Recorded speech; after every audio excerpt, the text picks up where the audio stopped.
I'll call this joint meeting of the Village of Romeo Board of Trustees and the Village of Romeo Historic District Commission, held on Tuesday, February 27th at 7 o'clock. I'll call it to order. Would all you please stand and join me in the Pledge of Allegiance?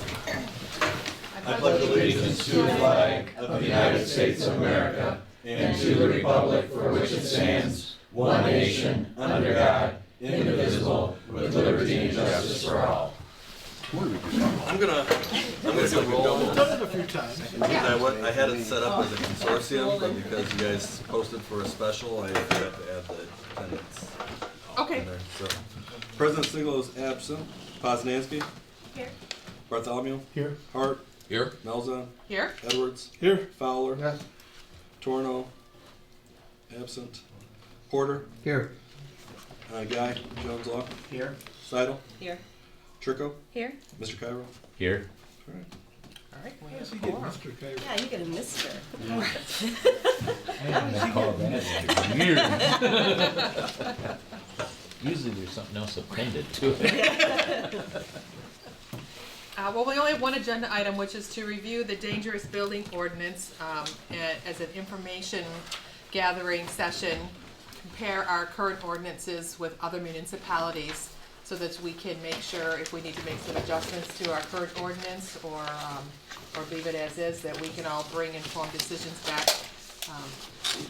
The HDC, I would assume, would review it ultimately and then bring a recommendation to Village Council at our next meeting, and then we would act accordingly. So I was very happy that Mr. Clark said that he could accommodate a joint meeting, and I would defer to you and what research you've come up with.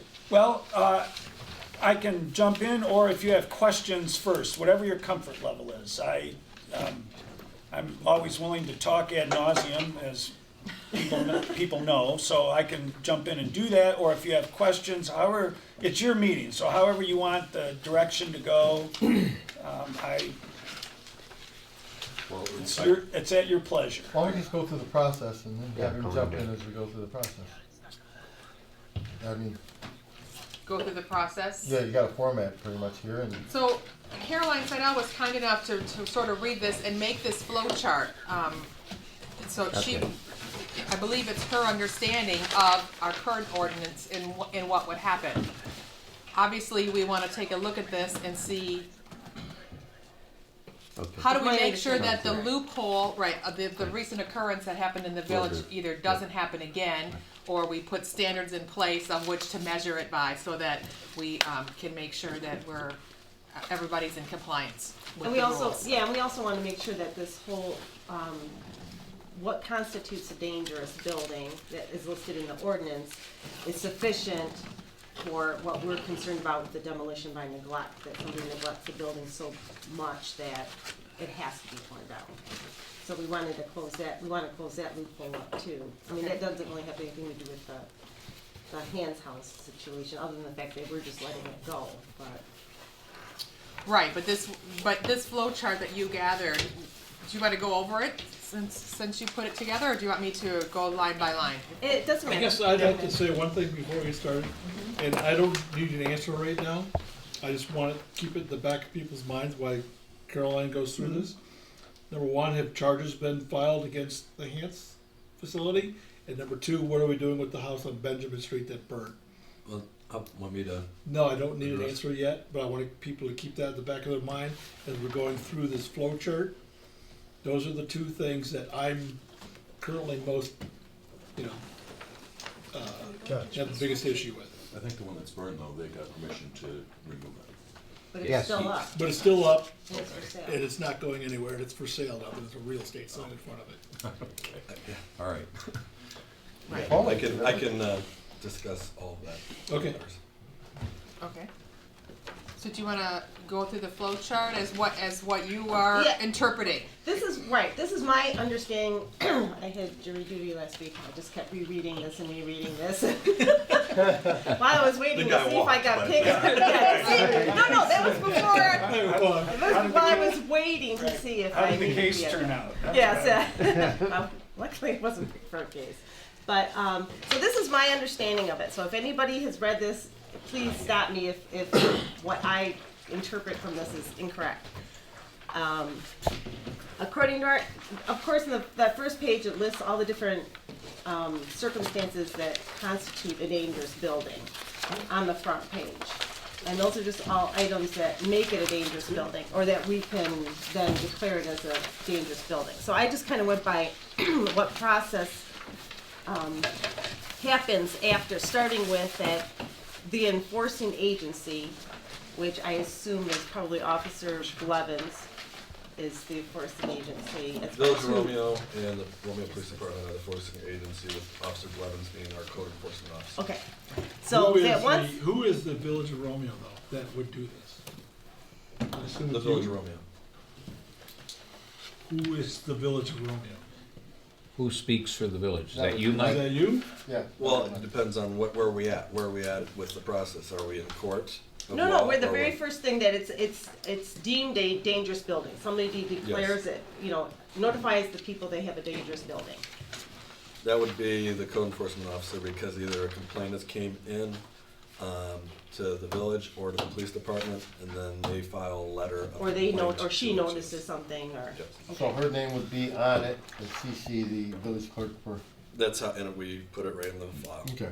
okay, so the first step is the enforcing agency deems the structure dangerous, and they send a notice to the owner with a time and location for a hearing. And then according to the ordinance, the hearing officer, and I don't know who the hearing officer is, the ordinance says it's appointed by the village president. Jason Arnott is our. Jason is? Okay. Hearing officer.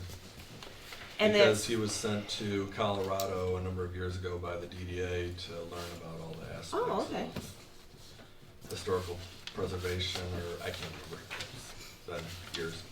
so, once a hearing date is set, the hearing officer hears from all parties, the person whose building it is, and the enforcing agency.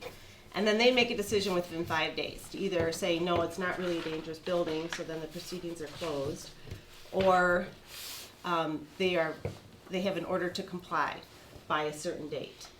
And Can we go back Really- to number 2? Well, really, we skip, yeah, it's, I say, is that like a court, or is that like a hearing here in front of? no, just the hearing, just the Like, what hearing time? officer, according to the ordinance, it just says the But hearing it says time and officer. location of, okay, so time to meet him to talk? Well, if you want, I can go through this. I've looked quickly at it, and it appears the chronology appears accurate, and the flow chart appears accurate. We've done this, the village, when I say we, the imperial we, the village has done this a number of times over the years, not recently. But typically, as Mr. Lee said, somebody will call and complain and say, hey, there's a hole in the soffit at this house, or there's this problem or that problem, and somebody will be sent out. It could be the code enforcement officer, it could be the building inspector. It depends on the severity or the nature of the complaint. In the past, when we followed the Dangerous Buildings Ordinance, there have been problems. The windows are falling out, or there's a hole in the foundation, and rodents are coming and going, and there are things that you wouldn't necessarily have to have a skill or training in the building trades to realize that there's a problem there. And when it gets to that point, and I have to go sideways just a little bit, because there have been instances where there are problems where Officer Blevins has been sent out, and she'll not determine that the building is a dangerous building, but there's a problem, and she can identify it, she sees it, and she's issued a citation under the state construction code, which the village has adopted as its construction code, and there's been a prosecution that you fix this or you're prosecuted, and that's happened. That happens, I don't want to say often, but there have been some houses where the village has pursued that, and that's been done, which really doesn't enter into the realm of this dangerous buildings Will it ordinance. be another ordinance then? Correct, and it's usually under either the state construction code, which the village has adopted as its construction code by reference, There's another code, I probably won't get the name exactly right, but it's the Rehabilitation and Repair Code or something to that effect. But it's another state code which the village has adopted by reference, and it requires certain things to be done, and if they're not done, then you can be liable for that. So the street level enforcement, if you will, usually doesn't come under the Dangerous Buildings Ordinance. It comes under the violation of another code that the village has adopted. And Sorry. no, go ahead. So, somebody gave us grief, the village grief last year because we had a report of a bad roof. We sent out a note for the bad roof. In the time frame of sending out the second letter of notice, it was repaired the day before, and they got a second note, blah, blah, blah. Normally with a letter from the police department in regards to the complaint, it remedies itself, all right? The actions are taken, such as people not mowing the grass or anything like that. It gets remedied.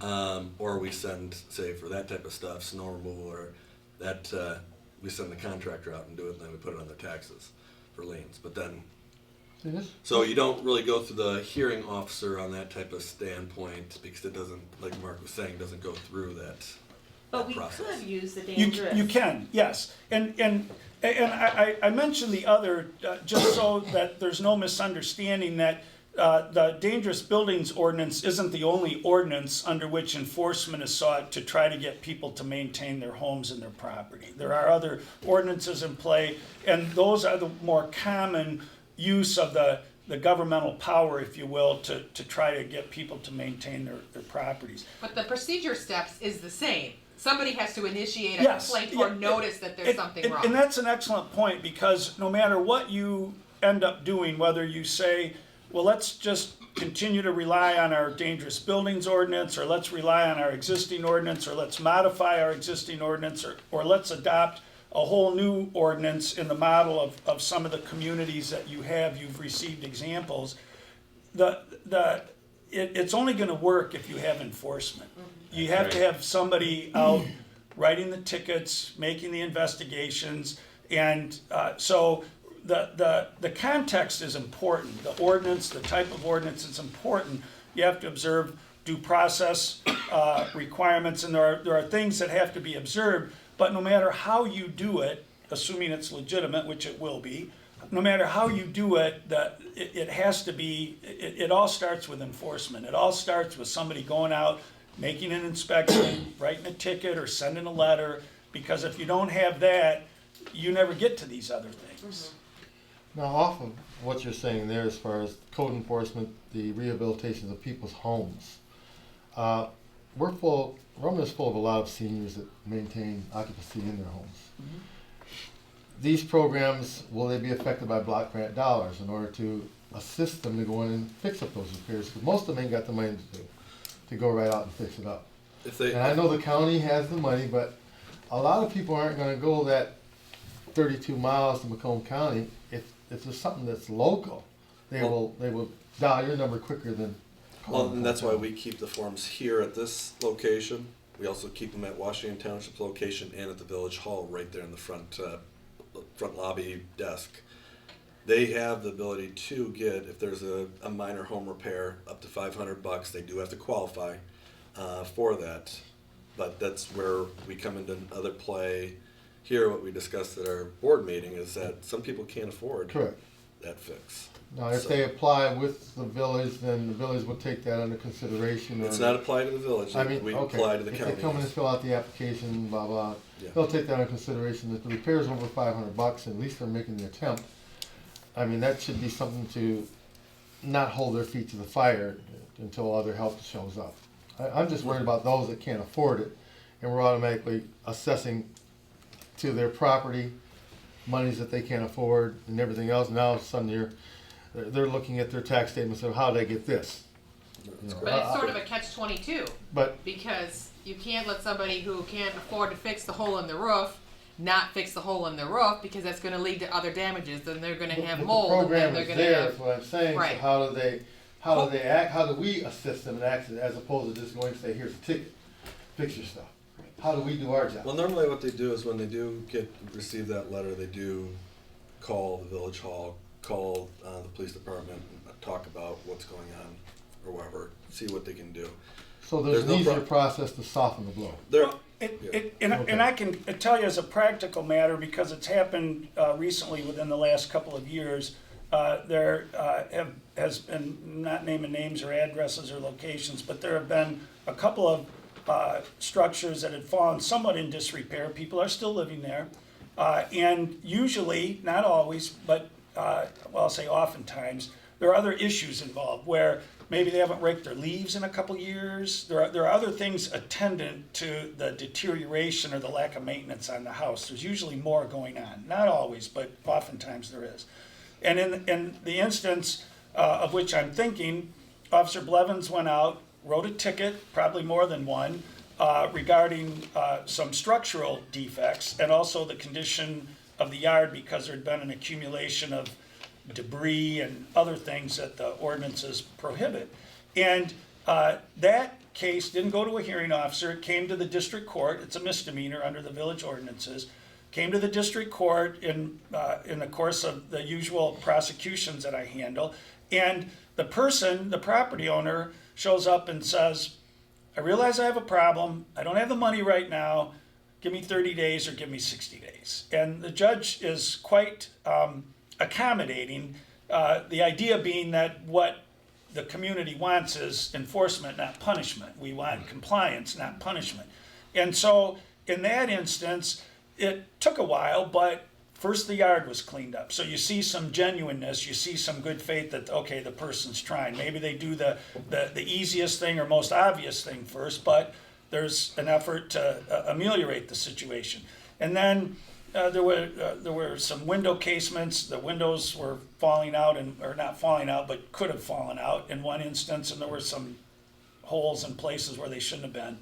And so the next time, 30 days, 60 days later, we show up and some more of that's done. So there's that means of enforcement, and to Mr. Fowler's point, to try to give people the opportunity to do it themselves. Now, in that situation that I described, the village doesn't offer financing or say, they may make a suggestion, well, you can check this resource or that resource to try to get the funds to do this, but the village doesn't offer financing to remedy the problem, but it does, and it's a judgment call as you go along. If the person is saying, well, yeah, I'm going to get to it, I just don't have the money right now, and then 30 days you hear the same thing, and 60 days you hear the same thing, well, obviously they're just trying to prolong the situation, they're not trying to resolve it.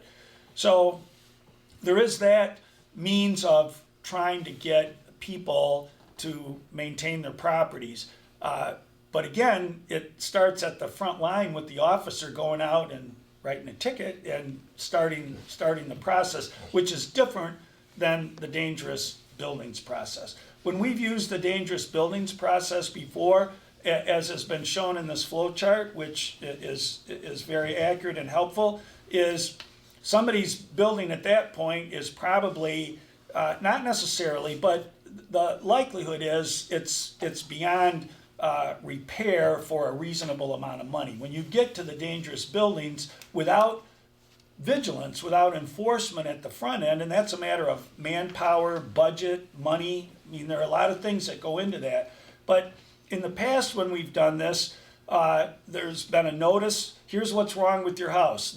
There's a hole in the roof, the chimney's falling down, there's a hole in the foundation, and you need to fix it. And the person either says, no, I'm not fixing it, or yes, I will, and then doesn't, or just doesn't do anything.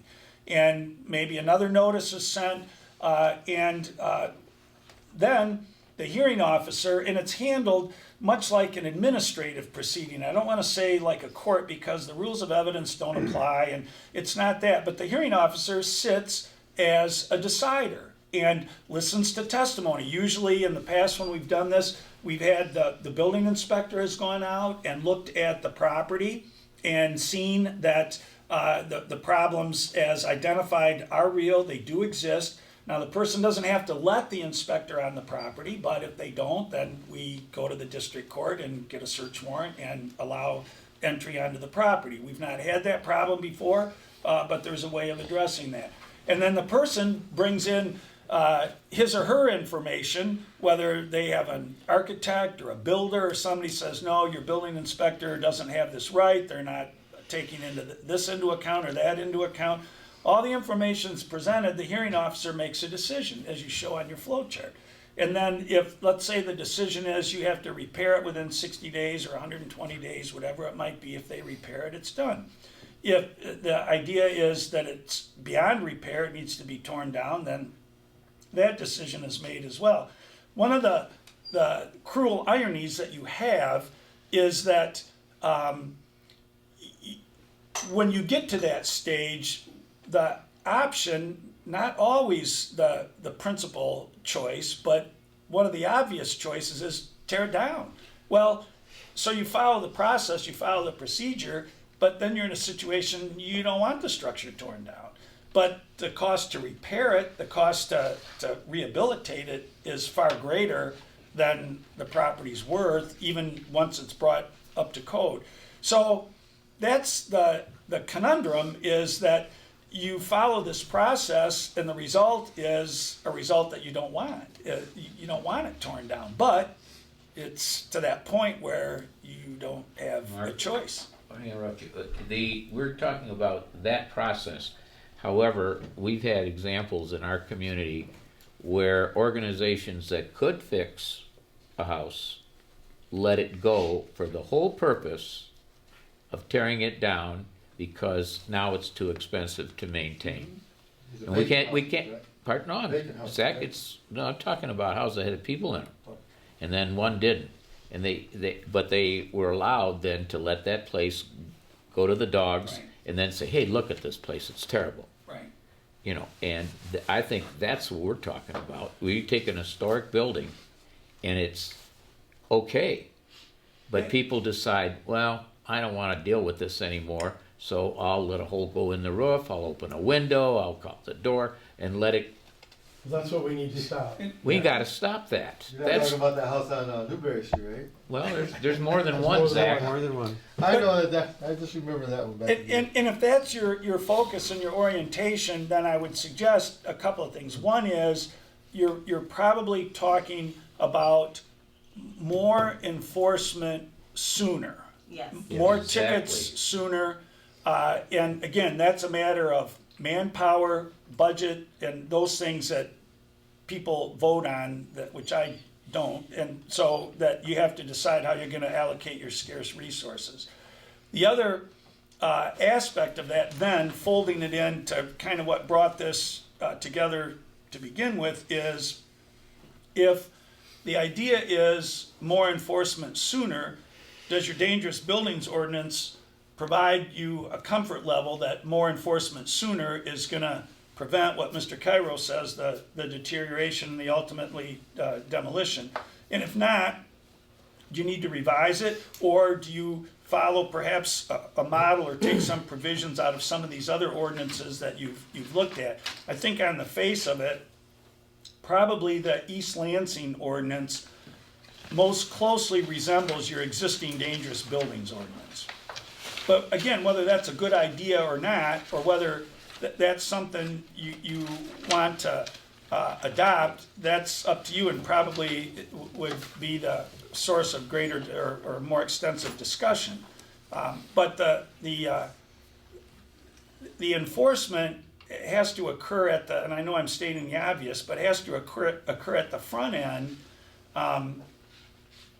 regardless of whether you use your existing ordinances or you revise your existing ordinances or you adopt new ordinances. Because if you don't have the enforcement at the front end, you're always lagging behind. You're always playing catch up. Well, but if we know that this is taking place, which is a lot of the time we don't know. People normally maintain their yards, that type of thing. We don't necessarily can't go and keep knocking on doors every day for 180 days or past that. That if we know that it is being possibly dilapidated. I mean, writing a ticket under the Dangerous Buildings Ordinance would be pretty much the formality for that. Well, actually, if it was dilapidating, deteriorating, decay, faulty construction, removal, that type of well, actually, again, I think what you want to try to do, and I'm not in law enforcement, I'm not a code officer, so you might want to talk to people that do that for a living, but I think what you want to do is probably cite somebody under the village's building codes. If they're doing something that violates the building code, to cite them and try to get compliance, so you don't get to the point that, oh gee, it's a dangerous building, and so now we give them this notice. I think the Dangerous Buildings Ordinance is an important ordinance, and I think it's useful to the village, but you probably, if you can, you want to stop the problem before you get to that point. Well, remedy it what I'm- quicker with the citation. Right. What I'm seeing under this is, with the dangerous, it's once a building is unoccupied, and then it's gonna be unoccupied for 180, for, 6 months or more, and then they have some obligations, is number 10. And that is typically what's gonna happen when the house is gonna be, Neglect. demolition by neglect. And You know, that's, they disconnect and the that- gas, there's no heat, there's no intention. But And the that's- banks do that though too.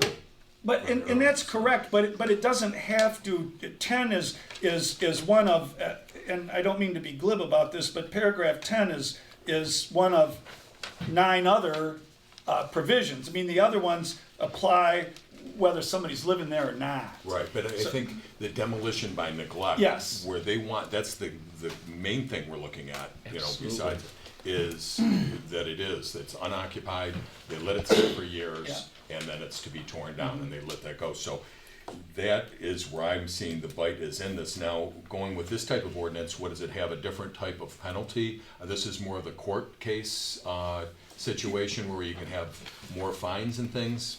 Well, not exactly in the Dangerous Buildings Ordinance, but in your, I don't know the label that's used, your Historic Preservation Ordinance, and that was mentioned in Caroline's memo. It's a misdemeanor. And so you have to decide if you want there to be that type of a punishment, and then some of the other model ordinances or example ordinances you've reviewed, they show civil penalties, and some of them are quite severe. It was mentioned, one of the Ann Arbor one, and I think maybe 5,000, and Clarkston was 5,000. But those are civil penalties, and that's a balancing test too, because on the one hand, the misdemeanor, it's a crime. Now, is somebody gonna be put in jail for it? No, but they could be. It's a misdemeanor, 93 days in jail, $500 fine. That's the maximum penalty. Some people are more fearful of the misdemeanor and might be more willing to comply if they're charged with a misdemeanor than if it's a checkbook matter. Well, yeah, okay, you cited me, and yeah, okay, I violated the ordinance, and here's my check. I'm gonna write a check. Like, it's this is an imperfect analogy, but it's somewhat like trucks, over-the-road trucks violating the weight restrictions. It's a cost of doing business for them.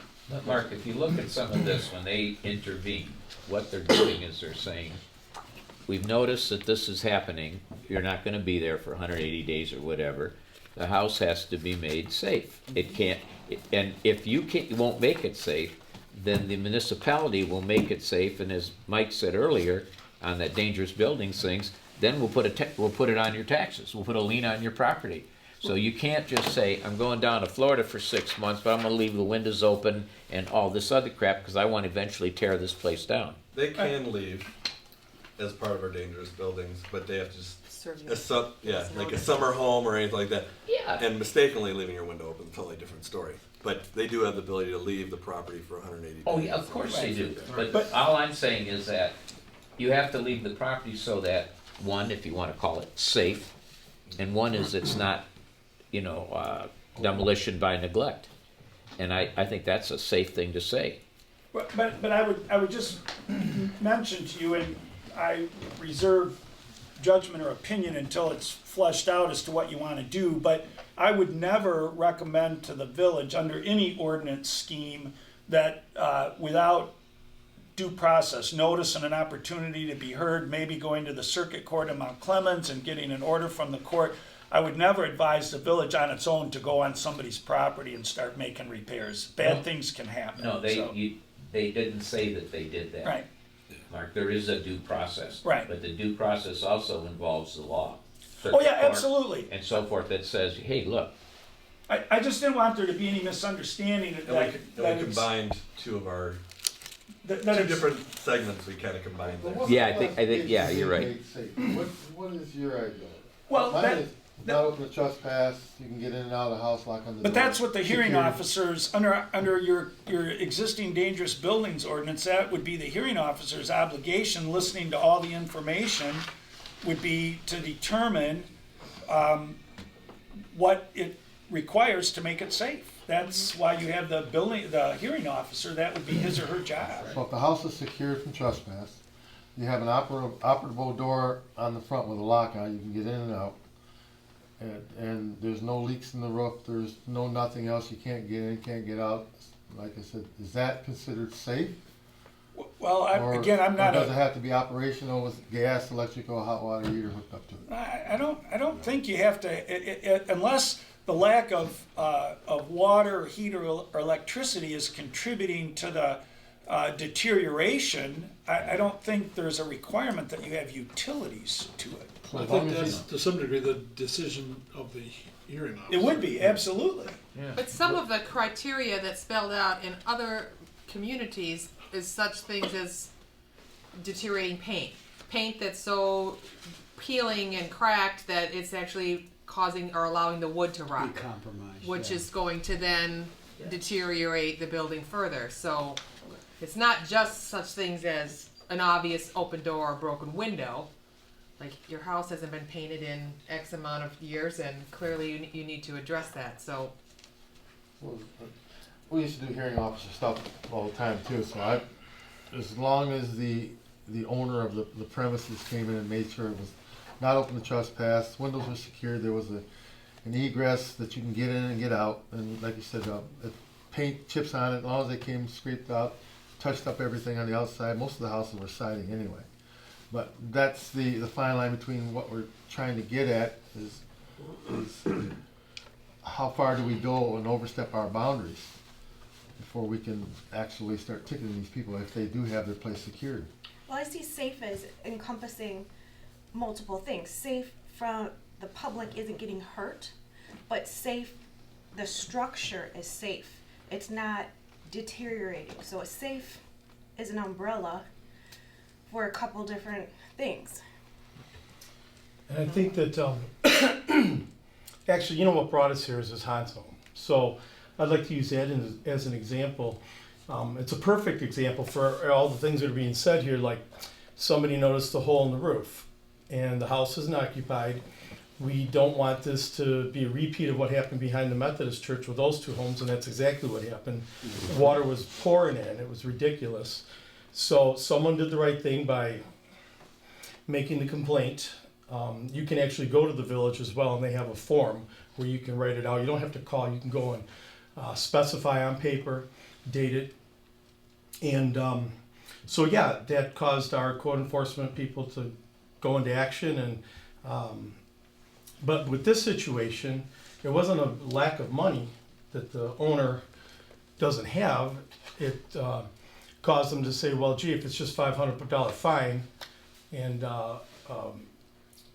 what is it, a misdemeanor, which their attorney can get reduced to leaving a car parked in the parking lot overnight or whatever, which would probably happen if they don't have a record.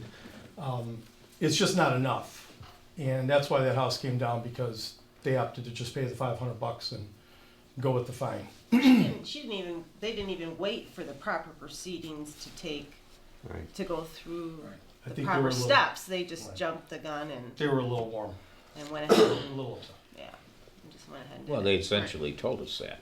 You know, so, well, I guess we can't come to an agreement, then we'll have to just take the bad press and be the bad guy. Meaning, I don't care what you people say, we're gonna tear the damn building down and you can't do anything about it. But honestly, to that point, when they purchased that home 9 years ago, and That they was their asked for the intent. demo we knew that was the intent. And it's been an enforcement issue for this length of time Yes. that allowed their list of repaired items that Officer Blevins cited them for to then become an exorbitant, I don't consider it exorbitant. I still think the house was worth, Yes. while It saving was it. structurally But when sound. you look at the value to the dollars to repair or bring it back to a habitable structure versus what the property is worth, I understand that position. So we have to take a look at the enforcement issue now so that we can never let a structure get to that point where somebody says, either I don't have the money to fix it or it's not worth anything to me. Yeah, I'll take the $500 fine and knock it down.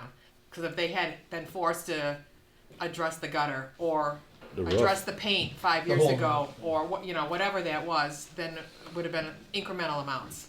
I mean, even in our ordinance, it says that if they knock it down, they can't do anything, they can't build anything for a period of 5 years, which obviously they don't. But is a parking lot considered building? Well, that's an excellent question. It's, to me, and I have to be careful here because I don't know where this is going to go, and I don't want to get ahead of myself. Oh, I'd love to be able to make them sod it. They gotta Well- fill the hole in. They can still park a car in it, it's her property. Right. One thing is, we can't allow them to do anything right How would you now. plow that? Well, But what they do need to do is fill the hole. You gotta fill the hole in. I can't give them permission, special access to the location. All right, and I won't give them special access for a road because the freeze laws are on. But they can take smaller dump load truck to get that hole You gotta fixed, fill the hole.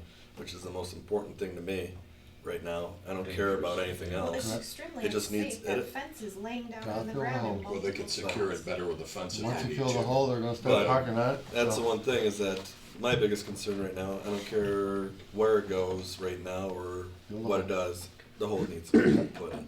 It's the hole. Right, fill it it. has to be made safe, but Yeah. I was just wondering, But- because that's the whole point, is they want to build a parking lot. Yeah. But can that be Is part there of a permit the for punishment them part to- is, yeah. Yes, can you continue your thought? Well, Advise that them. would be my preliminary opinion, would be if anything they want to do requires a permit, they should not be given a permit for the 5-year Well, period. clearly they've proven that they don't need a permit to do whatever they need to work on, but I wanna go back to why we're here tonight, because we can argue over what Hans should or shouldn't have done.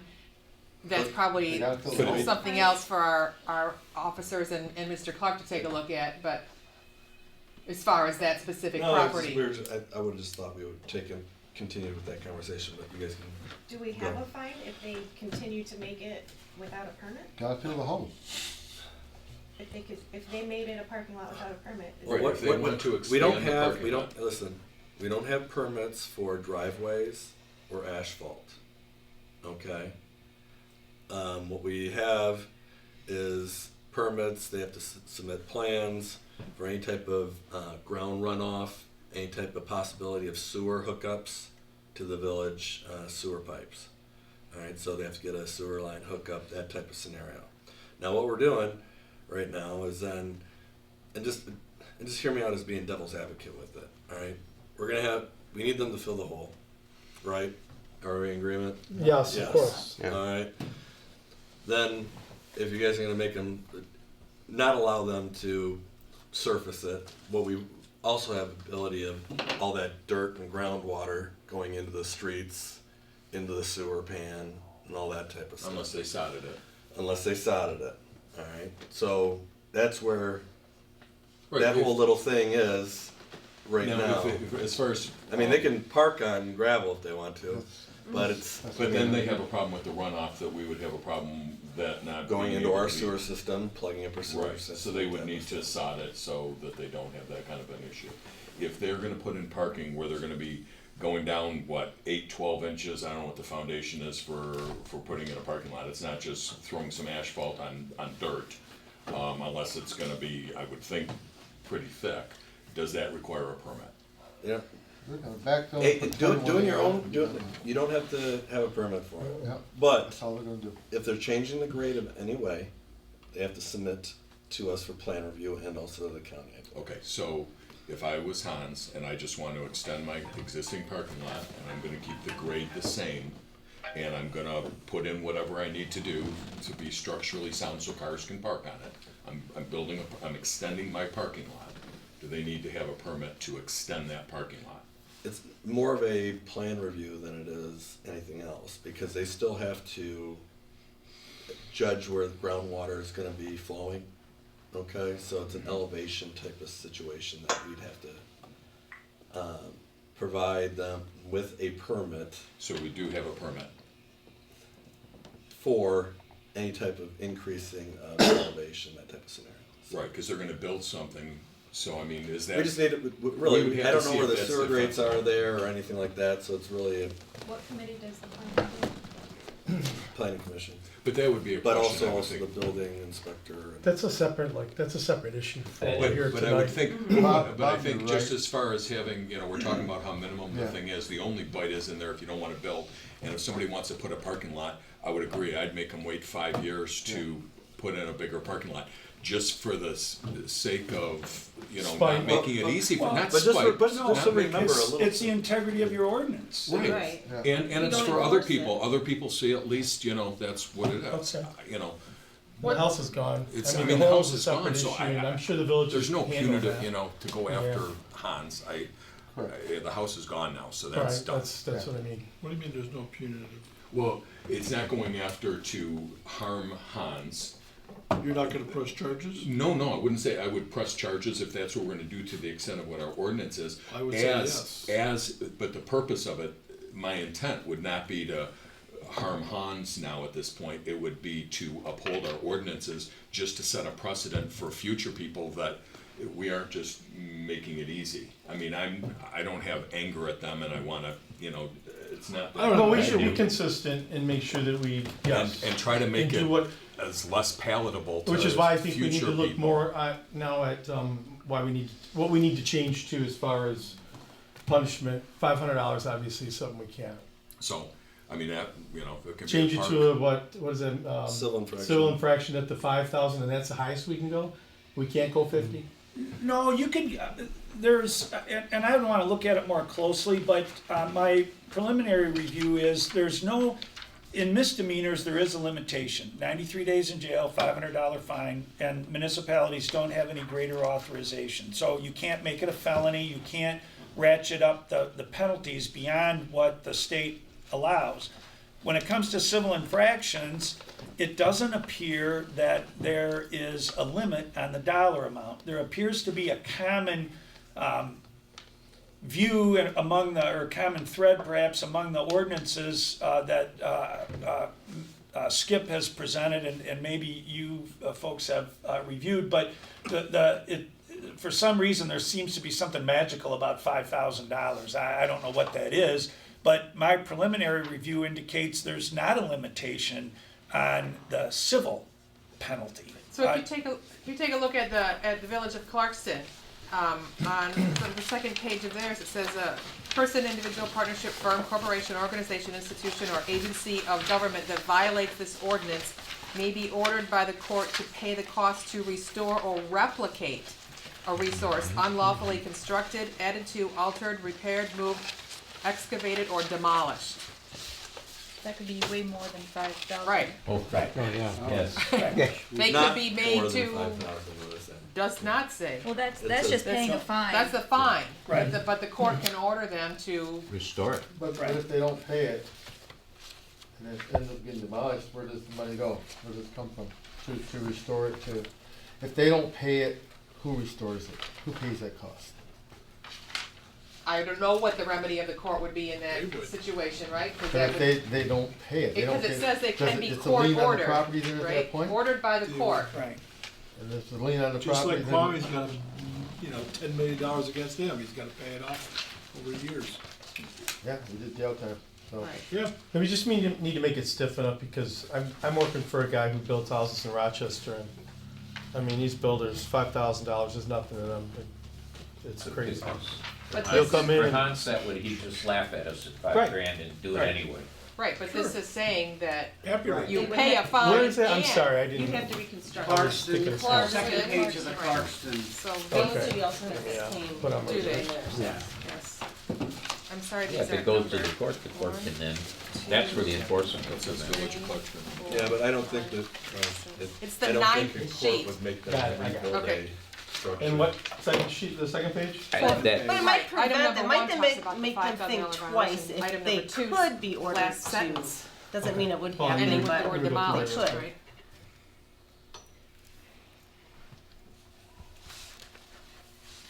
And can something like that wording easily be incorporated into our current ordinances so It that can, it's not necessarily just a flat fee, it's it can. whatever the offense is deemed? Yep.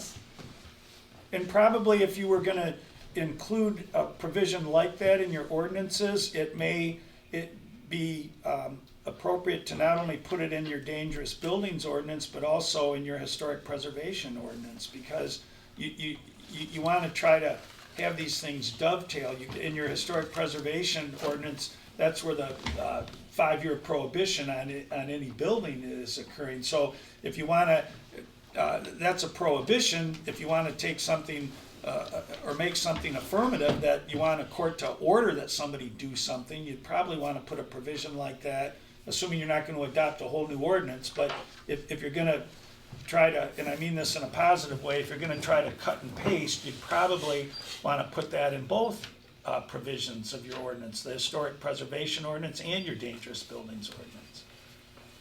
Yeah, that seems like it carries a lot of scare, if you will. Right, so does this mean that would be like a circuit court matter? When Yes, it just says yes. court ordered? Right. So again, take us through a quick process, how would it get to that point? Well, how it would get to that point is, let's say, and let's put this in the existing context of your dangerous buildings ordinance. So let's say you cite somebody, give them the notice, there's a hearing, and the hearing officer says, you need to fix up your building. I don't want you to demolish it, it can be repaired, and here are the repairs I want you to make. And a person doesn't do it. If the village wanted to pursue it, you would then start an action against the property owner, a lawsuit, in the Macomb County Circuit Court alleging the violation of your ordinance, alleging the steps that had been taken, the notice had been given, there was a hearing, the hearing officer rendered a decision, the person either appealed it to the village council and it was denied, or the person did not appeal it, and so the order stands that these repairs need to be made, they haven't been made. Judge, we want you to order the property owner to make these repairs. And so it would be a circuit court action to do that. And the person, the property owner, would have a chance to rebut the request for relief that you're making. But if you've gone through the process, the notice, had the hearing officer, or a hearing before the hearing officer, had the decision, the opportunity to appeal that, while they could still defend themselves in the circuit court, their defense would be greatly diminished because they had a chance to do something along the way and they didn't. Or they made the same arguments along the way and those arguments were not, they might have been entertained, but they weren't persuaded. The hearing officer, the village council wasn't persuaded by it.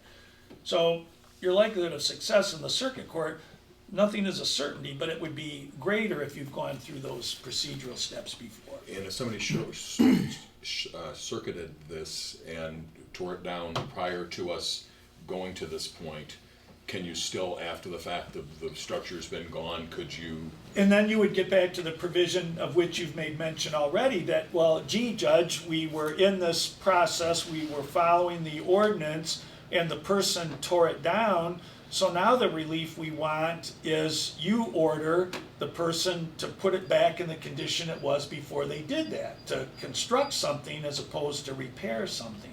Now again, whether a judge would order that or not, but that speaks to the point you were mentioning before about the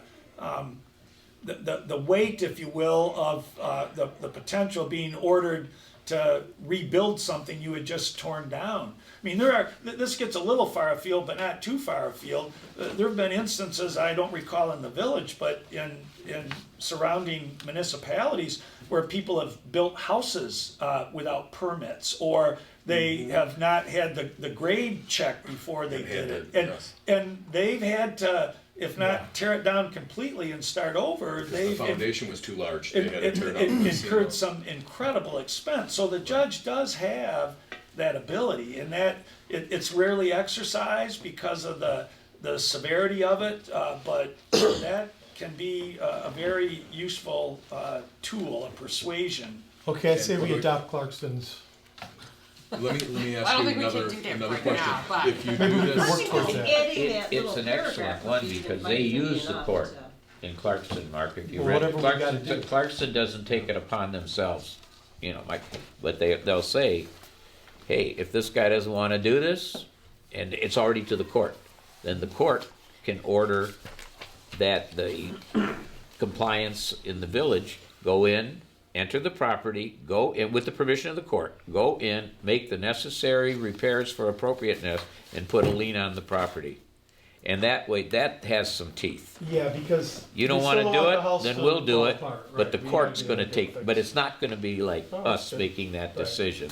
They take it to the court. I have a question back where we were talking about the, in the process, if the process hadn't started yet and they tore it down, would you, you know, before we actually got to the point where we were doing it, they just, I'm gonna tear it down and do that, would you still be able to have this apply? Yes, in fact, I think you could do that now because under your historic preservation ordinance, the HDC is supposed to pass on any request for demolition. And so if that isn't requested, and a permit wasn't granted to demolish it, then I think, yes, you could pursue a course There of wasn't action any, like that. we didn't approve it, Mark. And could we have done anything at the point when the house was going forward with them tearing it down? Could we have done a stay and stopped them from proceeding? On the Hans building? Yes. You'd have to have gone to the circuit court and asked a judge to enjoin, you'd have to have. While they're tearing it down, so Well- if they're gonna be quickly doing this. Right. Well, this is where you get in that issue, okay? So you do a stop, it's 24-hour stop work, order. They have to stop within 24 hours. Stop times within 24, Yeah, before you 24 or addition, in 24. you have to give them 24 hours. So they could continue. So what for happens is 24 if hours. you give them that, Oh, they they can do knock it it down halfway, faster than that. and then all of a sudden it has to Amazing. stop. Then you have a pile of garbage sitting there. So the way the law works, you give them a stop, but they have 24 hours to keep going, even though they've got You a can- piece of paper there's a saying, lot of- stop and desist. Yeah. And then The guys can, We've discussed this a lot with the building inspector. okay, I just However, haven't heard this. I So don't it's just one of those understand this. situations that there's a lot of case law out there that you start getting your butt into trouble when you're starting to put the stop work orders on. Is that, do you agree with that? I got stop work orders signed, man, they got stopped right The- now. There are, Yeah, that's there what I are thought. limitations on stop work orders. Everyone is unique to its own particular circumstance. And could there have been a stop work order placed on that Hans demolition? Yes, there They could have removed the been. window, so we knew something was going on. Yes, there could have been, but whether it would have actually stopped them depends on them. Depends on the property owner, because you can defy or ignore a stop work order. Now, you do so at your peril, there are problems with that. But to have a court order that they stop doing what they're doing, you'd have to have gone to the circuit court and persuaded a Okay. judge that the judge would have said, I'm not gonna decide this ultimately. I'm not gonna tell you whether it should come down or not come down. But until I know more information, Right. we're gonna just, This is 2 o'clock in the morning when we're knocking on their. right, door. I've seen this in we're gonna movies. freeze things in place. Right. Comes in and out his robe. Right. We're gonna try to preserve the status quo. So it. Now, would the contractor be under that too if there's a stay, or could the Yes, contractor? no, if there's, That's easy. if a judge enjoins it, typically the injunction is very broad. At the time they get it, the contractor would be violating the order also. Well, if I was pursuing the injunction, I would ask, and if the judge is gonna grant it, I would ask that everybody be enjoined. The Right. property owner, if somebody's living there, the tenant, Right. the Just contractor, stop. everybody. Stop. Just- Yeah. And as soon as you give it to them, that's when it Correct. starts. Okay. Correct. So they don't have 24 hours to do what they want. Once they get the paper, it might take 24 hours to get to the point you're speaking of, but once Yeah. they get that, they don't have another 24 hours to continue.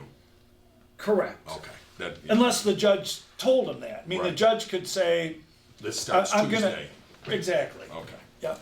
And you have it down by So in Han's case, you know, once we saw an indication like some windows coming out, it would be kind of better get on it, like, right? If you had a. Because that's the beginning, in my contractor, he opinion, would've of stopped. being tearing down a house. yeah. Yeah, he would have stopped. Okay. 'Cause he's hired. But I to can do see that how you job. can't wait around on stuff though either. No, it can't, that's not a district court at all. We could have just gotten, They're just- talking No. circuit court. I'm talking circuit court, Yes. yes. That's what I And thought like the too. courts were closed on Monday. On a And that's Friday. when they tore it down, was Monday, when the courts were closed. Sounds like they knew, yeah, they were trying to keep that. Yeah, a lot of people do idiotic things on federal holidays. For good reason. All right. So, I guess, point, all through this whole discussion is that we need to make sure that we know the proper starting spot, right? Enforcement. Yeah, and I think it's just like Mark We said, all know unless it's enforced, it doesn't matter what we do to any of these ordinances. Because right now, it sounds like between the dangerous building and the building code ordinance, that most of our demolition by neglect could be encompassed in within those ordinances. I think for the most part, there's probably a parade of horribles. There's probably examples of which I can't think. But I think for the most part, on a day in, day out basis, yes, there's some ordinance or code the village has adopted presently that would allow citations or enforcement to prevent further deterioration of structures. Because most of these Demolition by items, neglect. most That's the of, term that we need to use. yeah, most of these items listed under dangerous buildings, as far as what can be deemed a dangerous building, many of them are very similar to the demolition by neglect lists that these other municipalities have. I mean, a lot of them A lot of are them mirror. very similar, Right. so, Mirror everything. Right. yeah, But what ours lacks is the penalty. correct. So we would be looking to include in our current building set of ordinances Well, our a HDC, stronger yeah. penalty. HDC one And too. the dangerous building one. Well, it depends on how you define stronger penalty. If you want more money, a higher monetary penalty, then you're gonna have to go to a civil infraction. And some people, again, it's a balancing test. There's not a bright line. You just have to decide what you think is the most effective. So if you go to a civil infraction, which would allow you to raise the monetary penalty, it's gonna take away whatever threat, if there is one, of somebody being convicted of a misdemeanor. Because all civil infractions stay within house. We are not taking it to the court. They pay the fine. Well, no, if they don't pay it, Well, if they don't pay, then it goes to the it would go to What's the the court. Clarkston situation? Is that a civil infraction? It is. Yes, It is a civil. and we can raise that. Could we leave it as, let's say we left it as a misdemeanor, but could we also add that second paragraph where they're talking about they could be court ordered to reconstruct the resource? Yes, because then you have two different types of enforcement going on. One would be in the district court where you prosecute somebody for violating the ordinance, leave it as a misdemeanor if that's your pleasure. And if they violate whatever other provision in the ordinance there might be, such as they tear it down quickly, as was mentioned, then you could go to the circuit court and ask the circuit court judge to order the owner to either stop doing what they're doing or to repair what they've already done or rebuild what they've torn down. So I do think you could do both, but you can't do both in the same court. Does that matter as far as the ordinance? Doesn't matter to me. Okay. No. Does it One's more sensitive or- Does it matter under which the citation is written? I mean, is it a rule, is it a procedural thing to begin with? Well, your citation would be written under whatever applicable ordinance you are using or have. The pursuit in the circuit court would be a civil action where you sue claiming we sought this enforcement or we applied this ordinance, it was ignored, judge, here's what we want you to do. We want you to give us this relief. But if you end up in the circuit court, going back to the earlier discussion example, if you end up in the circuit court trying to get a judge to enjoin something, to stop somebody from doing something, you're not also going to be prosecuting the person for violating the ordinance and the misdemeanor in the circuit court. That has to be in a Be two different separate court. court. Now, Correct. who incurs the court costs on something like that? Well, It depends. In the criminal case, if somebody's convicted, either if they plead guilty or they go to trial and they're found guilty, the judge imposes the court cost. But it does not, because it's a prosecution, it does not include attorney fees. So it would be whatever the costs are that the court deems appropriate. If it's a civil matter and you sue somebody, you always ask for your costs and attorney fees, because it costs you, I don't know, $150, $180 to file the lawsuit. You incur attorney fees. I always ask for those, but in our system of jurisprudence, they're not often granted. The attorney fees aren't. We have a general attitude in our system of jurisprudence that each party bears his or her own costs. Now, there are exceptions to that. So, by way of example, if you had issued a notice and there was an order from a hearing officer to repair it and the person tore it down, so you go off to circuit court and say, Judge, order them to replace or rebuild the structure, then that person is, the term in my business is, they have unclean hands. It's hard for them to come in and say, I shouldn't have to pay the village's attorney fees because I ignored their ordinances and I did whatever I wanted anyway. So it puts you in a better position to recover the attorney fees, but it's never guaranteed. And I tell my clients in the village, I would tell similarly, is that don't start some type of an action, a lawsuit, with the idea that, well, I'll just get my attorney fees back. Because if you do that, the likelihood is you're going to be disappointed. I always ask for them, and I always try to recover them, but you seldomly get them. Well, Mark, let me ask you this, because in the paragraph B, under Village of Clarkston, when they're talking about preventing somebody from letting it go by neglect, demolition by neglect, they're saying here that the city of the Village of Clarkston can send people in, if they won't do it, make it so it's appropriate, and put a lien on the property. Correct. We can do that in the dangerous buildings But ordinance too. yes, but it also, the important part of that is the last sentence in that paragraph. The commission or its agents may enter the property for purposes of this section upon obtaining an order from the circuit court. Exactly. So you have to, I would never advise anybody on behalf of the village to go on somebody else's property. I would agree with you there, but they're talking now, their teeth in their ordinance is the utilization of the court that has a lot of power. And it is very specifically stated, but the village could do that, in my opinion, the village could do that now under, you have a nuisance ordinance, you have a historic preservation ordinance, you have a dangerous buildings ordinance, you have building codes you've adopted. You have an amalgam of things where I think you could do that now if you lay the proper, no pun intended, foundation, so that if you have enforcement, if you have notices were given, citations were issued, prosecutions were undertaken, and all to no avail, then it increases or enhances your ability to go into the circuit court and get the relief that you But we want. didn't do any of those things. No. What do you mean? 5 years Everything ago, you just said. there's some things we could have done with Hans. We didn't do any of those. That deck, for 5 years ago probably, the stairs and all that stuff. Well, but then again, we don't have, like the Village of Clarkston's, ordinance. No, I mean- Well, we he could said pursue just under under the our current, he said under our current ordinances that we have, we We could could have have done made them exactly repair. what Right. is We in could there. have forced it. But Well, didn't and do we any of started those. that, and then they said, well, a misdemeanor and $500 fine, that's fine. You understand what I'm saying? Yeah, we want to keep on top of these as we see them, Or if I it see a lot of shows- things myself, where, if I see it and I can say something and get it started so it doesn't get out of control. At what point didn't we take them to court and demand that they do something and I then don't, have the court give us instructions to go in and do the repairs ourselves?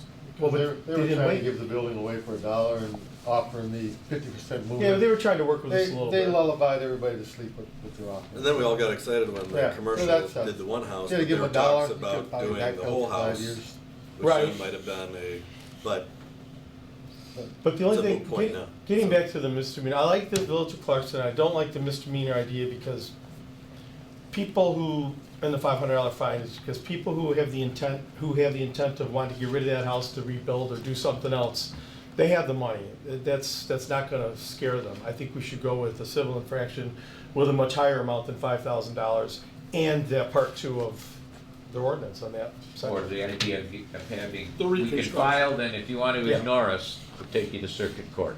We'll go to the judge. Well, I don't know what has a greater impact on somebody, getting a misdemeanor against them, you think, or just the money? It's, that. You don't know, I guess. I don't. Yeah. I don't. I think it's a dollar amount. Sometimes it is the monetary amount. Other times people look at the monetary amount as a cost of doing business. And keep in mind, as Zach mentioned,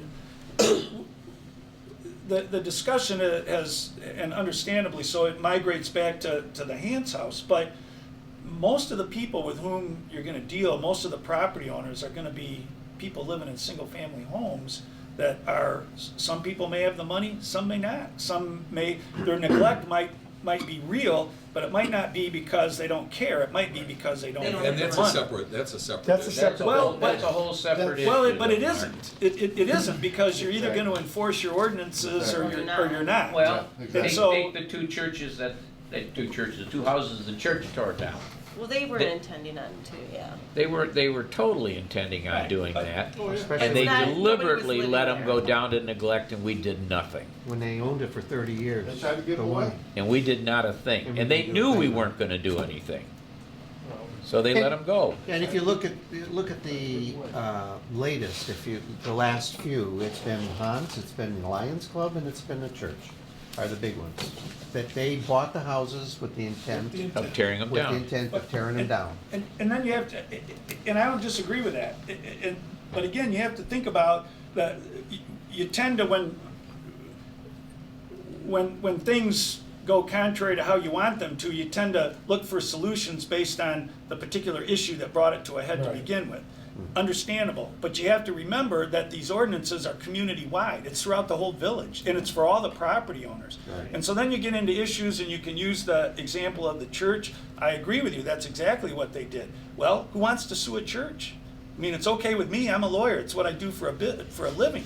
But you council members, are you gonna authorize me to sue a church to stop these things? I'm not asking for an answer, but you have to think of this in a broad sweep. You can't just say, okay, we've got this example and that example, and our ordinance is gonna solve those problems. Well, it might, but it might. In those instances, though, I think if we had been more proactive, the church, and I know the Lions, they don't want to be the bad guy either. No. They don't want to, so if you can kind of catch things early on and not let it get to the point That's where just it's. it. But that's- Our but biggest issue those was are two we never charitable- started with number one. gave a shit. Nobody complained, Oh, no. nobody enforced. Bad guy. I think we have most of everything in order. We could have upped the ante on, The bad slapping them guy. on the Penalties. wrist, but I think we just missed number one for years and years and years. Thing was, is they owned it for what, 10 years? What the church was Nine. talking Yeah. about? 9 years. I It was thought a they coffee were house probably for a Russell good Street. 4 Yeah. or whatever. And then it was just, it sat there, but nothing really was really deteriorating on the place. Of course, everybody's got peeling paint on their houses and stuff like that. Are we gonna go make tickets for every single person that has peeling paint on their house? No, because No. no one really wants to be the bad Right. guy. Everybody complains Right. about it when they walk You'd by, be pissed at but me if no one I wants sent to you be a a bad ticket guy. for your house not being painted. Well, I don't know. How do you Right. separate, So you can't just go and ticket. Now, what really caused the concern was the gutter that was laying down, and then you reported it to me. And we When made there's the the phone hole calls where the over there, critters were getting in. and then you filed a complaint about the piece of wood and the porch and the gutter, Right. which then led to us physically having the police department, our code enforcement office, write that up. And it wasn't a citation because we write that up, then ask for them to repair it. Time goes by, all right, during that time frame of allowance, that's when they were requesting for the demo. Right. But So they we requested did the for a number demo one. 4 or 5 years just ago. They did that in the very waited beginning. 9 years to do Yeah. number And I one. We didn't- should have started number one 8 years ago. I didn't I don't mind agree. being the bad guy though. I mean, if anybody sees anything, you call me if you want. I don't care, because unless we do this, the church thing, this thing, it's all gonna keep repeating itself. Yep.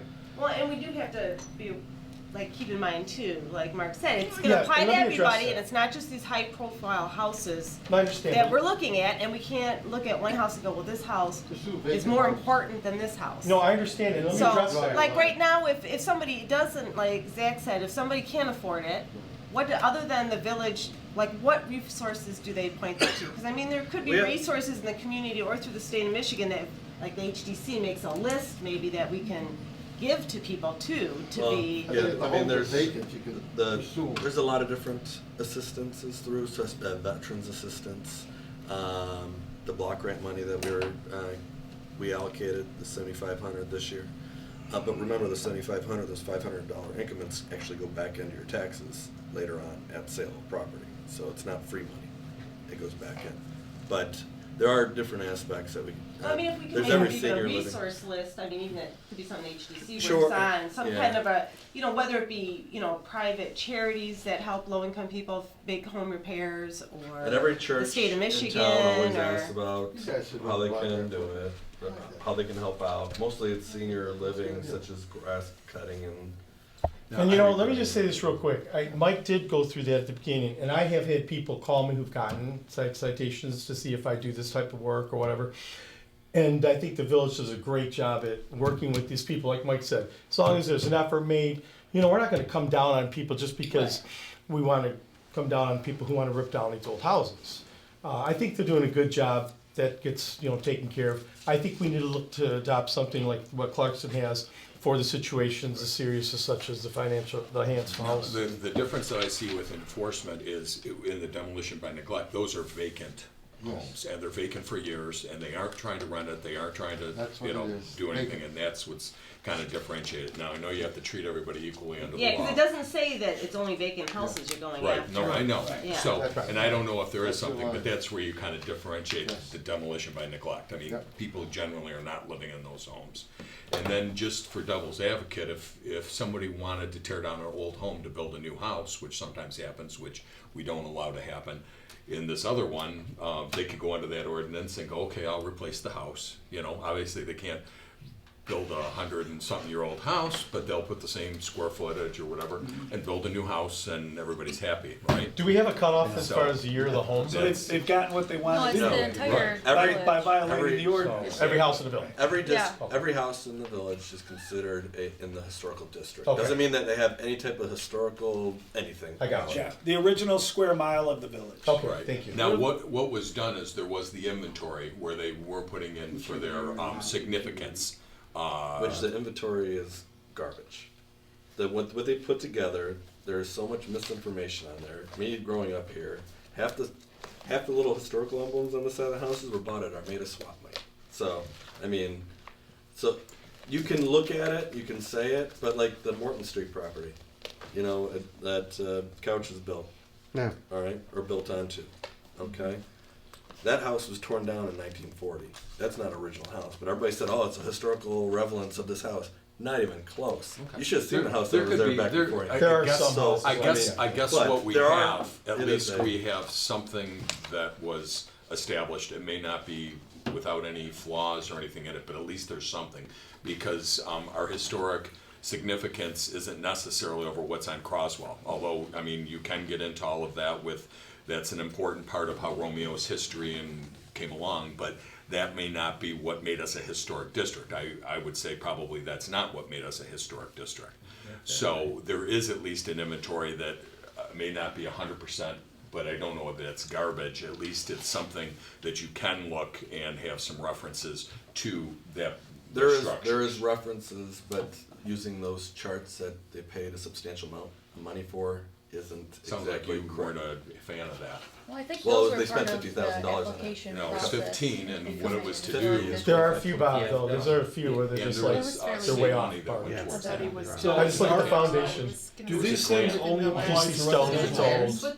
Or do these There's apply another to one done before schools? this. Because I know there was Yeah. one. Because each school is gonna come down Yeah, a price. I You- see that one. real quick, Yeah. The state has Older one. preempted anything locally with respect to the schools. You're not gonna be able to do anything from a code enforcement point of view with respect to the schools. The So state, they could just tear that building down. well, I'm not gonna say that, but the state has preempted. In other words, an example is if you make improvements or repairs at a school, you can't go in and enforce your local building codes. It's inspected by somebody else and it's done based on the state code. So it's for whatever reason, whether it's a good idea or a bad idea, the state legislature has determined that schools and their improvements, repairs, and so forth are subject to a different set of rules than local municipalities. They can't enforce it.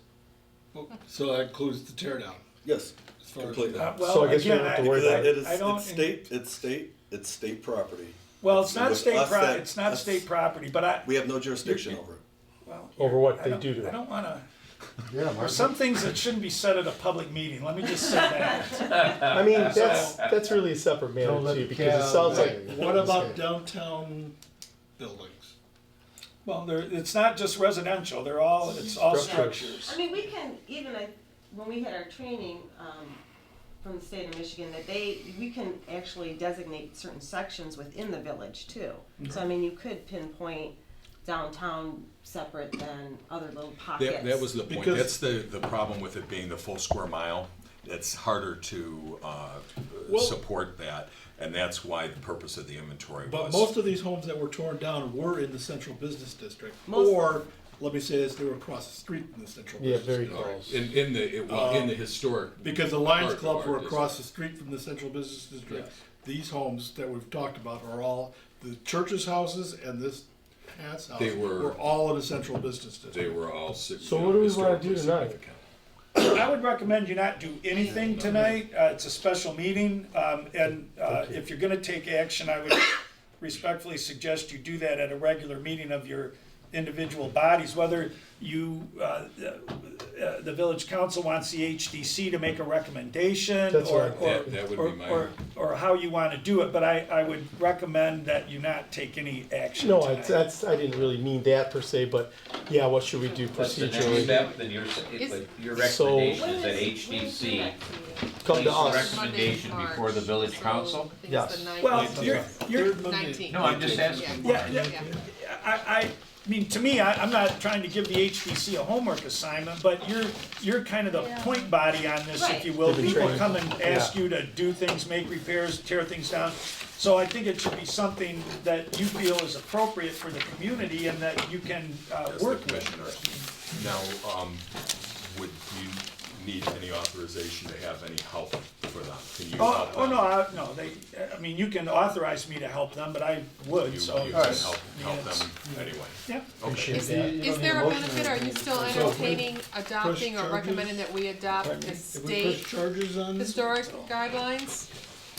I think initially, I mean, that's a lot more to go through. I think initially, we really just wanted to sort of button up this whole demolition by neglect and the penalties for just tearing something down without, to kind of tighten those parts up instead of just revamping the whole entire ordinance. Because I know sometimes that can rub people the wrong way. So it's not just That's tearing fine. it down, though, it's just a refusal to do the work that we've asked you to do. Yeah, and part of that, is enforcement too. I mean, Okay. it's just, That's you when have they to- go to the court and they go, But you may want to even, and I don't want to speak for the police department, but you may want to talk to Lieutenant Sokolnicki or Officer Blevins if you have to observe the chain of command. But just ask them if somebody came, give them an example. If somebody came or we see this, what do you do? How does this enforcement work? So you have some idea what they do. I don't.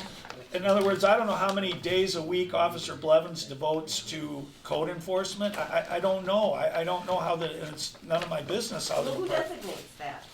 Well, that's why you might want to ask, does Lieutenant Sokolnicki say, okay, Officer Blevins, 1 day a week, if you're working 10 days on and you're 4 off, one of those 10 days, I want you to do code enforcement? I don't know. You'd have to. It's really, As the complaints come in. as the complaints come in, some weeks we have a substantial amount of complaints. As it gets springtime, we get a lot of complaints. And then it falls off in the winter, and then it just becomes snow complaints. So, That's why they don't go looking for houses with paint peeling, because they get enough people letting them know. yeah. Everybody polices themselves. So your neighbor is policing you. your neighbor is complaining on you.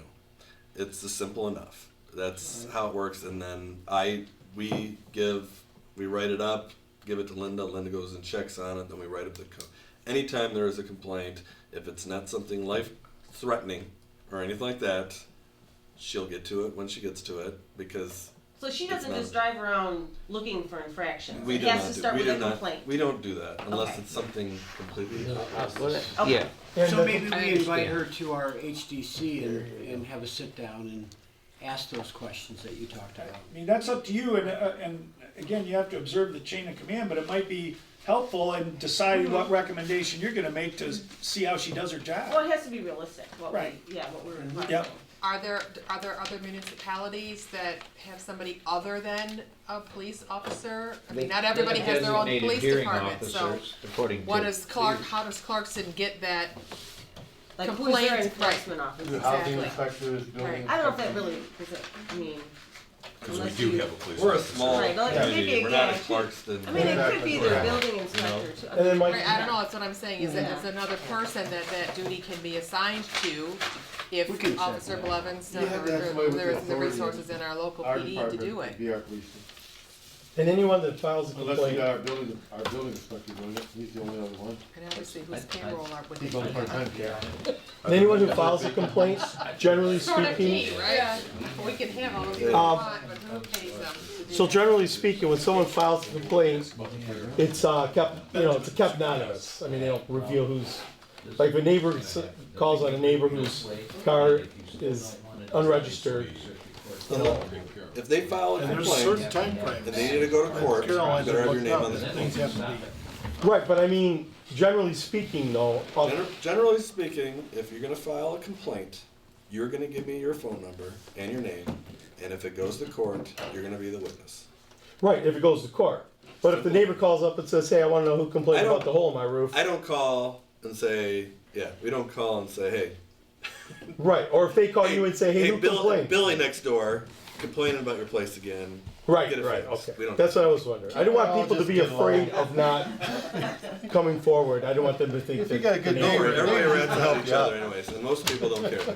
They wanna make Maybe, sure yeah, that they neighbors can help maintain you their out. property Okay, They so we wanna don't keep have a the sanctity policy. of their on that. property. Okay. up as much as they want their neighbor's sanctity. So what about the home on Benjamin Street then? You want me to give you the quick? Sure. Garbage? Alright, house caught fire. Yes. Alright, everybody's safe, thank God, because I know the family really well. Once, how it goes is that the fire marshal and all the fire inspectors go through and all that kind of stuff, and the insurance companies and that. And I've heard it's beyond Okay. repair. It's beyond repair. He was in a rush to get it demoed. I'm not going to go in front of the HDC, but just do it, please. So he did. I think his partner did. Came in front of the HDC Yes. for demo. Okay, Bob, or I can't remember his name. So that was approved. Yes. We were waiting for, because there's a lot of different things that go into just demoing a house. Mold remediation, asbestos mediation, lead-based paint mediation. So that stuff has to get done. Also the disconnects, okay? DTE, Semco, our water, all right? One thing with water is that you want to make sure that's disconnected, so it's not pulling out of the system and screwing up everybody else's water on the street. Case in point, why the DPW was called in for Hans, because that wasn't disconnected. We had DPW have to come in and then we're billing them for that, okay? So, at DTE right now, as anybody that's reported a street light out, it's taking a lot longer because all the DTE personnel were shipped down to Puerto Rico, Miami, Key West to help out with the relief efforts. Hurricane. So that takes a little bit longer. So what we were doing was we were waiting for all those to come into the Village of Romeo before we can initiate a permit. We eventually got all of that, all right? Then we were waiting for the owner to pay for his disconnect fee and demo permit, okay? Which was done finally 2 weeks ago. Up until this morning, which somebody came in and acknowledged to me, because we were hoping once he got that paid, we would be able to go and disconnect the water as soon as the demolition took place. But currently, we hasn't had any communication with it, other than this morning, when I was let known that they're trying to negotiate with the new purchaser on the demolition of the house. So we're in like this weird, Limbo. so I gotta look at it, see what the verbiage is, because supposedly on the listing ticket it says demo to be negotiated with new owner, which doesn't make any sense to me because that house needs to come down. What's the foundation? Well, and then it's dangerous building too, they would only have 7 days to actually get that Right. done. They can't say, oh, we'll tear it down and they're gonna do it themselves. I mean, Well, that's why this morning I was let know that because we were waiting, hopefully it's gonna be down next week. Like I've told everybody, we're just waiting for the owner to come and pay for the. so things are happening. The things are happening, but up until this morning, I'm not feeling too good inside because you're not waiting for a purchase of a house to negotiate the demo because Right. that thing's getting to be. But is there a time frame, like what Matt's talking about, is there? Well, I haven't consulted with our legal yet about that, so. Okay, because you can have so many days to Well, take that's care the of that. enforcement part of it. Right. We need to. So. And like gotta you were make bringing sure. up like mold and stuff, issues on houses. Hans had like a asbestos abatement company there when they had all the windows out. Which we have no permit or any Right, so- jurisdiction over somebody wanting to take the asbestos out of their house. Oh, we don't? So there's no, they don't have to like You prove that it was done correctly you or can anything order, like that? You can order up somebody to come in your house and take all the white wrapping around all your tubes downstairs, your heating stuff. Mhm. And that doesn't have anything. Okay, there's like no factor of us. permits, there's no No. like check to make sure it was done correctly. Such or as the anything like removal of lead-based paint and different scenarios like that. With our historical homes, all right, We in all have town, lead paint. all right, we probably, if it was built before 1978, it probably has lead-based paint in the house.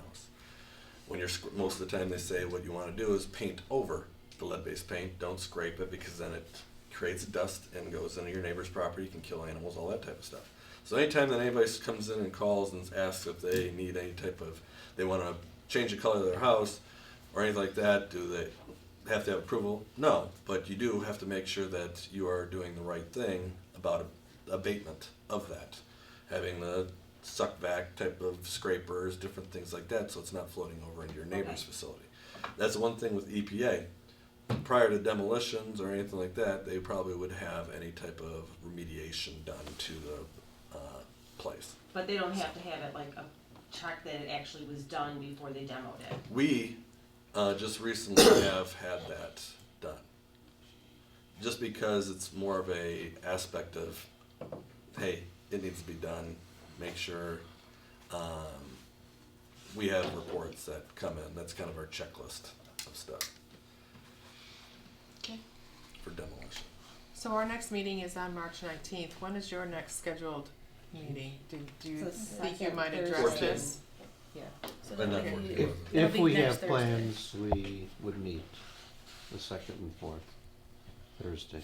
Okay. And it doesn't Otherwise, have we to be could call a rushed. special meeting. Right. Right. Well, Yeah, it right, doesn't have so, to be rushed. right, there's And, time, and right. what I would ask, if you're working with the HDC, that they give you enough information so that you'll be able to Sure. pull together what you need to Yep. pull together, And so then we'll to the understand ordinance. Yep. what we have. Yep.